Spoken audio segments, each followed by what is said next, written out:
TMC double digit cross नहीं करेगी, मान के चलिए।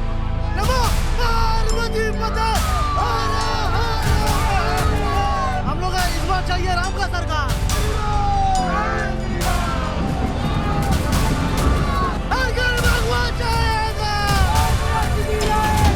पलटाना जरूरी है। हिंदू जाति है, हिंदू घर घर से वोट देने जाएगा, सब वोट बीजेपी को गिरेगा। टीएमसी डबल डिजिट क्रॉस नहीं करेगी, मान के चलिए। भगवा लहरेगा। जय श्री राम, जय श्री राम, जय श्री राम, जय श्री राम। हिंदू धर्म का जो है मोदी जी, दीदी का तो जो हुआ उसका पतन हो गया है। दीदी खत्म हो गया, वो हमको अभी अच्छा नहीं लगता। मोदी आएगा, मोदी आएगा, बीजेपी अब की बार मोदी सरकार। टीएमसी डबल डिजिट क्रॉस नहीं करेगी, मान के चलिए। आज हम बात करेंगे पश्चिम बंगाल की, एक ऐसे राज्य की जो कभी सिर्फ संस्कृति, साहित्य और राजनीति के लिए जाना जाता था, लेकिन अब एक नया बदलाव यहाँ साफ दिखाई दे रहा है। राम नवमी को लेकर सिर्फ एक धार्मिक त्योहार नहीं रह गया, बल्कि अब बंगाल की सियासत और समाज दोनों को प्रभावित करने वाली एक बड़ी ताकत बन चुकी है। तो क्या वाकई रामनवमी ने बंगाल की तस्वीर बदल डाली है, या ये सिर्फ एक राजनीतिक नैरेटिव है? आज के इस एक्सप्लेनर में हम आपको दिखाएंगे ग्राउंड रियलिटी, राजनीति, इतिहास और भविष्य। नमस्कार, आप देख रहे हैं न्यूज हार्ट, मैं हूं आपके साथ रितेश शर्मा। भगवा भगवा भगवा, कोलकाता में भगवा, हावड़ा में भी भगवा, भवानीपुर में भी भगवा, पश्चिम मेदिनीपुर में भगवा। रामनवमी पर पूरा बंगाल भगवा रंग में रंगा हुआ नजर आया। राम भक्तों का रेला भगवा झुंडों के साथ जमीन पर उतर गया। सवाल सिर्फ एक, क्या बंगाल के 70% हिंदुओं ने अपना मैंडेट दे दिया है? पश्चिम बंगाल, जहां कभी दुर्गा पूजा ही सबसे बड़ा सार्वजनिक उत्सव माना जाता था, वही अब एक और त्योहार तेजी से अपनी जगह बना चुका है, रामनवमी। बंगाल में रामनवमी की ऐसी तस्वीर दिखी है जो परिवर्तन की दिशा में महत्वपूर्ण माना जा रहा है। रामनवमी पर बंगाल में एक दो नहीं बल्कि 2000 से ज्यादा जुलूस निकाले गए हैं। पूरा बंगाल भगवा रंग में रंगा नजर आ रहा था। बंगाल की सड़कों पर हिंदू वोट का मैग्नेट दिखाई दे रहा था, लेकिन ममता दीदी किसी भी जुलूस में नजर नहीं आई, अभिषेक बनर्जी भी नजर नहीं आए। रामनवमी के अवसर पर बंगाल की सड़कों पर दिन भर जय श्री राम का जय घोष हुआ। हिंदुओं ने अपनी ताकत दिखाई।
सड़कों पर हजारों की तादाद में उतरे हिंदुओं ने क्या कहा? क्या हिंदू वोट का फैसला हो चुका है? क्या बंगाल की चुनावी लड़ाई पूरी तरह 70 और 30 पर आ गई है?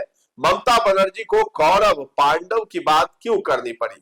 बीजेपी ने ममता को बाबर की याद क्यों दिलाई? भगवा में बंगाल का क्या फैसला होगा? क्या भाजपा बंगाल जीत रही है? जय श्री राम, जय श्री राम, जय श्री राम। प्रकार होगा। बाबरी बनाने की बात कर रहे हैं। उनका सोच है। वो सपने में बनाएंगे। हम लोग इतने कमजोर नहीं है कि सरकार हमारी पैर खींच ले।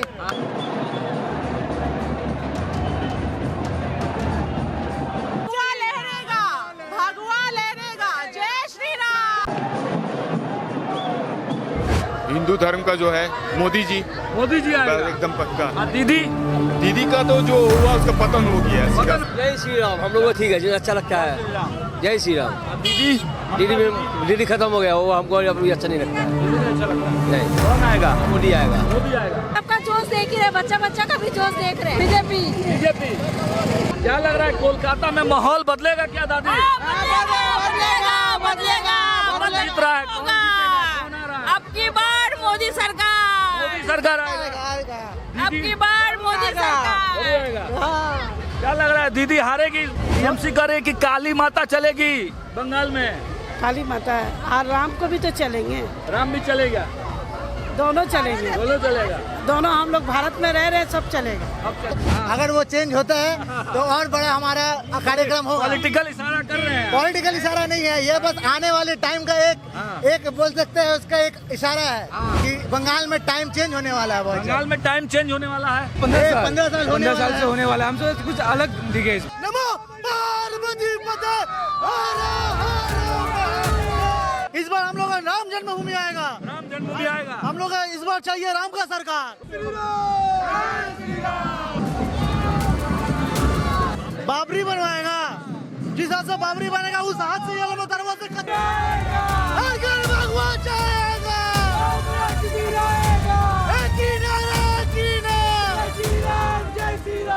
पलटाना जरूरी है। वो नहीं है, एकदम होगा। माहौल है भाजपा का। हाँ आना चाहिए। पूरा तो खोखला कर दिया। इस पर क्या हिंदू जाग किया। तू जाग गया है। हिंदू जाग किया है। हिंदू घर घर से वोट देने जाएगा और सब वोट बीजेपी को गिरेगा। बहुत कम लोग जानते हैं कि रामनवमी कोई नया त्योहार नहीं है बंगाल में। यहाँ सदियों से भगवान राम की पूजा होती आ रही है, लेकिन ये त्योहार ज्यादा निजी और सीमित रूप में मनाया जाता था। न बड़े जुलूस, न तलवारें, न बड़े राजनीतिक संदेश। लेकिन 2010 के बाद धीरे धीरे रामनवमी का स्वरूप बदलने लगा। छोटे छोटे जुलूस, फिर बड़े जुलूस, और अब ये एक शक्ति प्रदर्शन बन चुका है। 2014 के बाद देश की राजनीति में बदलाव आया और उसका असर बंगाल में भी दिखने लगा। रामनवमी के जुलूस अब सिर्फ धार्मिक नहीं रहे, बल्कि पहचान और शक्ति के प्रतीक बन गए। जहां पहले ये सीमित इलाकों में होते थे, अब ये पूरे राज्य में फैल गए। कई जगहों पर हजारों लोग एक साथ निकलते हैं और यहीं से शुरू होती है असली कहानी। दादा क्या लग रहा है इस बार राम नाम का जयकारा हो रहा है? इस बार क्या भाजपा का यहाँ से कैंडिडेट निकलेगा?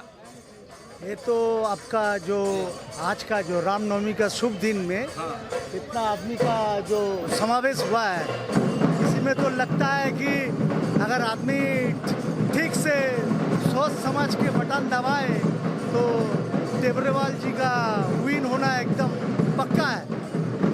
वो नहीं है, एकदम होगा। माहौल है भाजपा का। हाँ, अभी तो ये इलेक्शन में बंगाल में बीजेपी का बहुत ज्यादा चांस है आने का। बहुत ज्यादा चांस।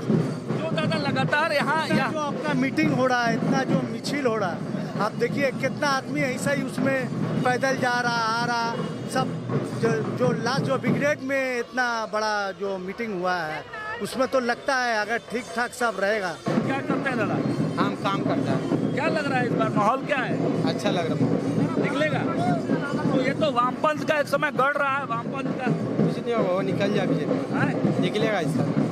क्या दादा आपको क्या लग रहा है? पलटाना जरूरी है। पलटाना दरकार आना चाहिए। पूरा तो खोखला कर दिया। खोखला कर दिया। पूरा खोखला कर दिया। क्या लग रहा है आपको? क्या लग रहा है? आना चाहिए, वो बदलाव होना चाहिए, थोड़ा बदलाव होना चाहिए। हाँ। आप बीजेपी से हो? आपका क्या नाम हुआ दादा? मेरा नाम हो गया राकेश साहब। राकेश साहब। तो संदीपन साहा वर्सेस प्रियंका टिम्बरेवाल, भारी कौन? देखिए 2021 में जो वोट हुआ था वो बहुत जुल्म हुआ था। उस वोट पे जुल्म हुआ था। हाँ, तो उस वोट पे क्या हुआ था, घर घर से हिंदू लोगों को वोट देने नहीं निकला कोई। इस पर क्या हिंदू जाग किया है। जाग गया है। हिंदू जाग गया है। हिंदू घर घर से वोट देने जाएगा और सब वोट बीजेपी को गिरेगा। सब वोट बीजेपी, सब वोट बीजेपी को गिरेगा। मेरा बात मिला लीजिएगा। मुद्दा क्या रहेगा बार, किस मुद्दे पे वोट पड़ेगा दीदी?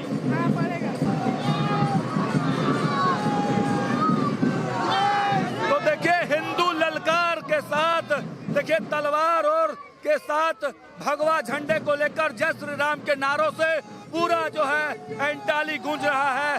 क्या लग रहा है इस बार फतह होगा? एकदम बढ़िया से होगा।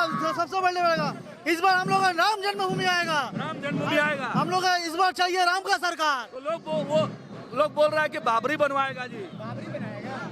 बाबरी बनवाएगा। जिस हाथ से बाबरी बनेगा उस हाथ से ये लोग दरवाजे कत्ता कत्ता कर रहे हैं। हम लोग एक ही गुंजेगा खाली, हर घर भगवा चाहेगा, हर घर भगवा चाहेगा, एक ही नारा, एक ही नाम, जय श्री राम। कबीर को जानते हो? कबीर बोल रहा है कि भाई हम बाबरी बनवाएंगे। कुछ नहीं बनेगा। हिंदुस्तान में राम जी का ही राज रहेगा, जो हमेशा से चलता हुआ आया है, सनातन ही रहेगा। टीएमसी बोल रहा है कि बंगाल में काली माँ चलेगी। काली माँ भी हमरा है, राम भी हम लोग शंकर भगवान है। उन लोगों को बाबरी चाहिए और हम लोग काली माता। एक ही आवाज, एक ही चीज गुजरेगा पूरा बंगाल में। नमो पार्वती पते, हर हर महादेव, भवानी मैया की जय श्री राम, जय श्री राम, अरे के नाम, जय श्री राम। हुमायूं कबीर बोल रहे हैं कि बाबरी बनेगा। आप लोग यहाँ भगवा लहरा रहे हैं। भगवा तो लहरेगा ही भैया, भगवा तो लहरेगा ही, भगवा तो लहरेगा ही। ये बाबरी बने, अब देखिए सब हिंदू मुस्लिम भाई भाई, बट भगवा तो लहरेगा जो भी हो जाए। दीदी करे कि काली चलेगी। काली भी चलेगी, दुर्गा भी चलेगी, बट भगवा लहरेगा, भगवा लहरेगा। जय श्री राम, जय श्री राम। एंटाली में प्रियंका टिमरवाल आएगी। वो आएगी, ये नहीं आएगी। आज सिर्फ भगवान का नाम लिया जाएगा। जय श्री राम। अभी पॉलिटिक्स नहीं, खाली भगवान। जय श्री राम, जय श्री राम। आपको प्रसाद खिला रही है। तो देखिए हजारों हजार की संख्या में यहाँ भारी भीड़ महिलाओं की जय श्री राम के नारों से पूरा एंटाली कोलकाता गूंज रहा है। क्या जश्न है आज। श्री राम, जय श्री राम, जय श्री राम, जय श्री राम,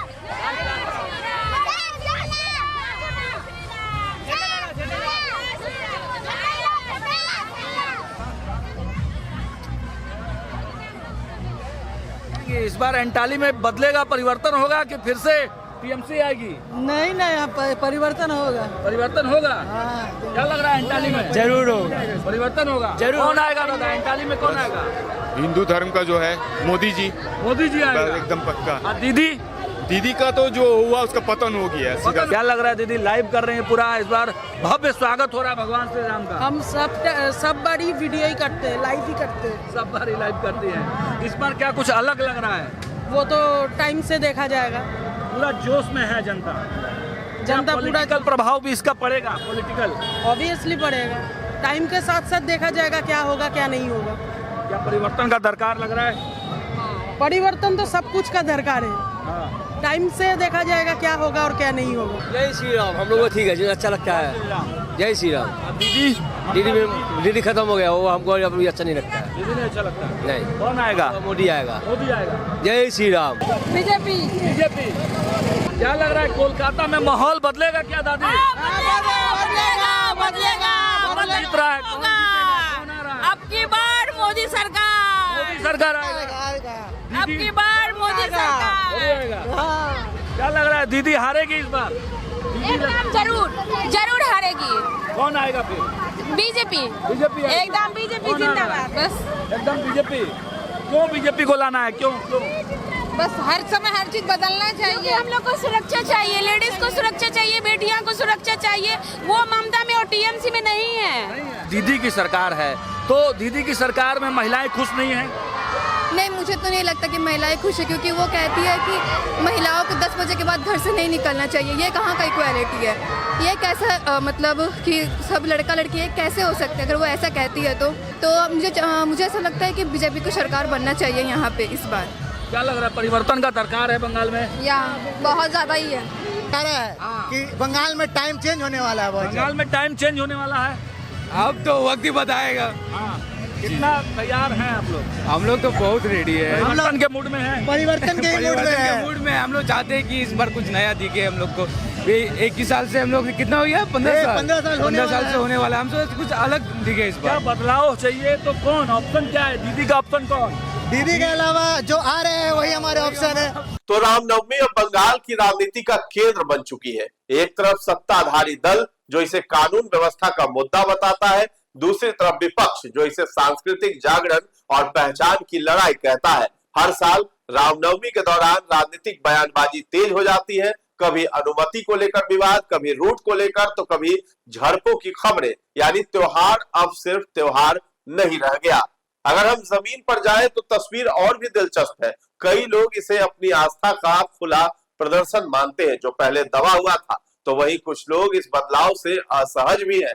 उनका कहना है कि इससे सामाजिक तनाव बढ़ रहा है। लेकिन एक बात साफ है, रामनवमी अब बंगाल के सार्वजनिक जीवन का बड़ा हिस्सा बन चुकी है। आपको भवानीपुर की तस्वीर हम दिखा रहे हैं। यहाँ के सनातन वोट का ये ट्रेंड है। वही भवानीपुर जहाँ की दीदी विधायक है और एक बार फिर दीदी यहीं से चुनाव लड़ रही है। लेकिन मुश्किल ये है कि इस बार दीदी के सामने उनके कट्टर सियासी दुश्मन शुवेंदु अधिकारी खड़े हैं। शुवेंदु अधिकारी ने साफ कह दिया है कि ममता दीदी नमाज पढ़ने जाती है लेकिन रामनवमी में शामिल नहीं होती है। वो असली हिंदू नहीं है।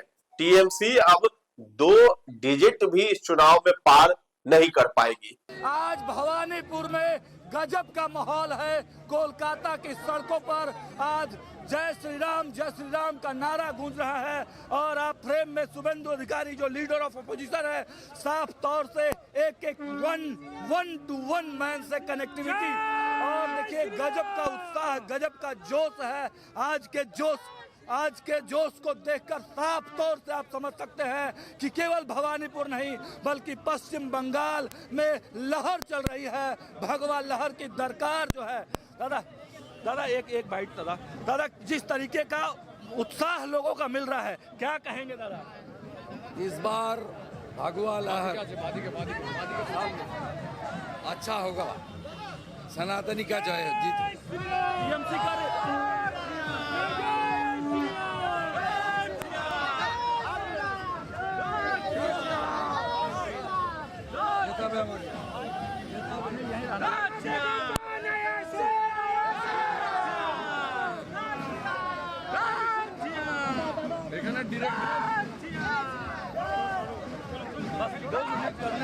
दादा एक लोग जय श्री राम का नारा लगा रहा है, आपके साथ लगा रहा है। आज डर खत्म हो गया बंगालियों का दादा, पूरा डर खत्म। क्या लग रहा है दादा? टीएमसी कर रही है कि 50 सीटों पे सिमट जाएगी BJP. TMC double digit cross नहीं करेगी, मान के चलिए। तो आपने देखा शुवेंदु अधिकारी ने कहा टीएमसी डबल डिजिट क्रॉस नहीं करेंगे। देखिए शुवेंदु का सबसे बड़ा बयान भवानीपुर से कर दिया ऐलान कि भगवा लहर चल रहा है और सब जीतेगा, भाजपा सरकार बनाएंगे और टीएमसी डबल नंबर पार नहीं कर पाएगी। तो शुवेंदु अधिकारी ने 177 प्लस का दावा ठोक दिया है और ये भी कह दिया कि ये नंदीग्राम नहीं है जहां मुसलमान ज्यादा थे, वहां 1956 वोट से हराया था। और ये तो भवानीपुर है जहां बंगाली हिंदू लगभग 42% है, गैर बंगाली हिंदू लगभग 34% और मुस्लिम 24% है, सनातन वोटर 76% है। शुवेंदु अधिकारी का दावा है ममता को यहाँ और बुरी तरह से हराएंगे क्योंकि भगवा दीदी के नहीं उनके साथ है। सनातन का जिक्र बंगाल की सियासत में हो रहा है और क्या इसके ऊपर लोग इकट्ठे भी हो रहे हैं? हाँ, इकट्ठे हो रहे हैं। इस बार वोट जो जाएगा सनातन धर्म के ऊपर ही जाएगा, ऐसा इस तस्वीर से मालूम पड़ रहा है। तो क्या भवानीपुर दीदी के लिए सबसे बड़ा चैलेंज बनने जा रहा है? क्या भवानीपुर का भगवा वोटर दीदी के लिए मुश्किलें बढ़ा रहा है? क्योंकि जो ममता दीदी रामनवमी के जुलूस के लिए हाय तौबा मचाती थी, कस्में खाती थी कि बंगाल में रामनवमी के जुलूस में भगवा ब्रिगेड का शक्ति प्रदर्शन नहीं करने देंगी, आज दीदी की जुबान बदल गई है। मुख्यमंत्री ममता बनर्जी ने लोगों से अफवाहों पर ध्यान दिए बिना रामनवमी का त्योहार मनाने की अपील कर डाली। बीजेपी ने कि हिंदुओं से घर से बाहर निकलने की अपील की। इससे पहले ही भारतीय जनता पार्टी की पश्चिम बंगाल इकाई के वरिष्ठ नेता और विधानसभा में नेता विपक्ष शुभेंदु अधिकारी ने कहा था कि 6 अप्रैल को राज्य भर में आयोजित होने वाली रामनवमी रैलियों में करीब 1.5 करोड़ हिंदू भाग लेंगे, कि वे अपने घरों से बाहर निकले और शोभा यात्राओं में शामिल होकर जय श्री राम के नारे को बुलंद करें। बता दें कि हर साल रामनवमी के दौरान कुछ इलाकों में तनाव और विवाद की खबरें भी आती हैं। रूट को लेकर विवाद, अनुमति को लेकर बहस और कभी कभी झड़पें। शुभेंदु अधिकारी इन मुद्दों पर सरकार को घेरते हैं, वहीं राज्य सरकार कानून व्यवस्था बनाए रखने की बात करती है। तो पश्चिम बंगाल में रामनवमी के पावन अवसर पर भक्ति और राजनीति का अनूठा संगम देखने को मिल रहा है। एक तरफ राज्य प्रशासन ने सुरक्षा के लिए 3000 पुलिसकर्मियों की फौज उतार दी थी, तो दूसरी तरफ विधानसभा चुनाव के सबसे बड़े प्रतिद्वंदी शुभेंदु अधिकारी ने मुख्यमंत्री ममता बनर्जी के गढ़ भवानीपुर में रामनवमी शोभा यात्रा में शामिल होकर सियासी हलचल तेज कर दी। हावड़ा और हुगली जैसे संवेदनशील इलाकों में ड्रोन से निगरानी रखी गई ताकि शांति भंग न हो। बता दें कि शुभेंदु अधिकारी जब भवानीपुर में रामनवमी के जुलूस में पद यात्रा कर रहे थे, तब हिंदुओं के साथ मुसलमान भी आए थे।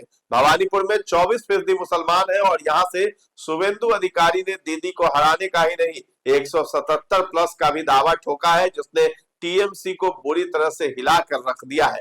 ये वही सीट है जहां से आगामी विधानसभा चुनाव में वे ममता बनर्जी को शुभेंदु अधिकारी सीधी चुनौती देने वाले हैं। ये शोभा यात्रा मुख्यमंत्री ममता बनर्जी के आवास से महज 1 किलोमीटर दूर हाजरा क्रॉसिंग पर समाप्त हुई। नंदीग्राम की ऐतिहासिक जीत के बाद भवानीपुर में शुभेंदु की मौजूदगी को भाजपा के आक्रामक चुनाव प्रचार के रूप में देखा जा रहा है। तो बड़ी संख्या में भगवा वस्त्र में और हाथों में श्री राम की तस्वीर वाले पताका लिए भाजपा समर्थकों ने इसमें हिस्सा लिया। शुभेंदु अधिकारी भी भगवा पगड़ी व वस्त्र में नजर आए और झंडा हाथों में लिए हुए थे। तो जय श्री राम के नारों से पूरा इलाका राममय नजर आया। राज्य की सबसे हाई प्रोफाइल भवानीपुर सीट पर इस बार शुभेंदु और ममता के खिलाफ चुनावी मैदान में है।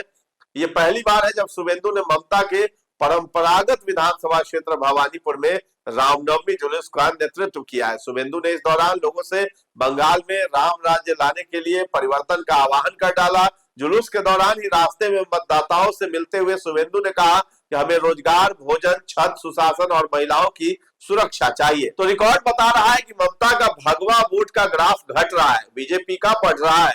ममता का हिंदू मुस्लिम वोटिंग ट्रेंड 2016 विधानसभा चुनाव जो टीएमसी को 51% मुस्लिमों ने वोट दिया था और 33% हिंदुओं ने वोट दिया था, वही 2019 लोकसभा चुनाव में टीएमसी को 70% मुस्लिमों ने वोट दिया, हिंदू वोट 32% पर आ गया था। 2021 विधानसभा चुनाव में टीएमसी को 75% मुस्लिमों ने वोट दिया, हिंदुओं के 39% वोट मिले। 2016 से 2021 तक ममता का हिंदू वोट 4% घट गया, लेकिन इन 5 सालों में हुगली का पानी बहुत बह गया। भगवा पर दीदी की टोन डाउन भले ही हुए, लेकिन बीजेपी भगवा को लेकर फ्रंट पर खेल रही है और रामनवमी का जुलूस भगवा वोट का चार्जर बन गया है। तो रामनवमी के दिन बीजेपी ने इसे चार्ज करने में कोई कसर नहीं छोड़ी। न्यू टाउन इलाके में बीजेपी कैंडिडेट पीयूष कनोडिया की पुलिस से बहस भी हुई। जुलूस में शामिल लोग शस्त्र पूजा के लिए एक तलवार ले जाना चाहते थे और पुलिस ने इसकी इजाजत नहीं दी। हाईकोर्ट के ऑर्डर का हवाला देकर शोभा यात्रा को रोक दिया। इस पर न्यू टाउन से बीजेपी कैंडिडेट पीयूष कनोडिया भड़क गए। रामनवमी के दिन शस्त्र पूजन होते आ रहा है। हम लोगों को मालूम था कि कोई भी रैली में आज तक हमने कभी भी कोई अस्त्र शस्त्र जो नहीं लेकर गए हैं, लेकिन आज भी हम लोगों का कोई ऐसा मौका नहीं था। एक तलवार ही आया था, वो मंदिर में अंदर जा रहा था, वो भी पूजा करने के लिए। तो बीजेपी किसी भी मौके को चूकना नहीं चाहती है, इसलिए दीदी भी संभल कर बोल रही है, क्योंकि उन्हें पता है कि इस वक्त कुछ भगवा के खिलाफ हुआ तो 70% को सीधे हिट करेगा, जो बीजेपी के लिए फायदा कर देगा। तो क्या इस बार 70 और 30 को लेकर टीएमसी फंस गई है? क्या 26 में कोलकाता में खेला होने जा रहा है? क्या रामनवमी पर हिंदुओं ने चुनाव पलट दिया है? क्योंकि इस बार चुनाव के बीच रामनवमी के पड़ने से दीदी भी सन्नाटे में रही, क्योंकि बात 70% की थी। लिहाजा पूरे बंगाल में करीब 2000 से ज्यादा शोभा यात्राएं निकाली गई और हावड़ा में इस बार जो हुआ वैसे तो उम्मीद रही थी। भगवा ब्रिगेड ने उन इलाकों में भी बेरोक टोक शोभा यात्रा निकाली, जमकर जय श्री राम के नारे लगाए। जहां 2 बार रामनवमी के जुलूस पर बवाल भी हो चुका है। हावड़ा में तो लोगों ने कह दिया कि भगवा राज आ रहा है और अब दीदी का राज जा रहा है। यह हावड़ा में 2022-23 में इसी जगह पर शोभा यात्रा पर पथराव हुआ था और यह मुस्लिम इलाका भी है। तो आने वाले समय में रामनवमी का प्रभाव और भी बढ़ सकता है, क्योंकि यह सिर्फ धर्म नहीं बल्कि पहचान, राजनीति और समाज तीनों से जुड़ चुका है। सवाल यह है कि क्या यह बदलाव सकारात्मक होगा या इससे टकराव बढ़ेगा? इसका जवाब आने वाला समय ही देगा। फिलहाल इस वीडियो में इतना ही है। आपकी क्या राय है बंगाल चुनाव को लेकर के, हमें कमेंट सेक्शन में जाकर के जरूर बताइएगा। और हमारे चैनल को अभी तक आपने सब्सक्राइब नहीं किया है तो जरूर कर लें। धन्यवाद।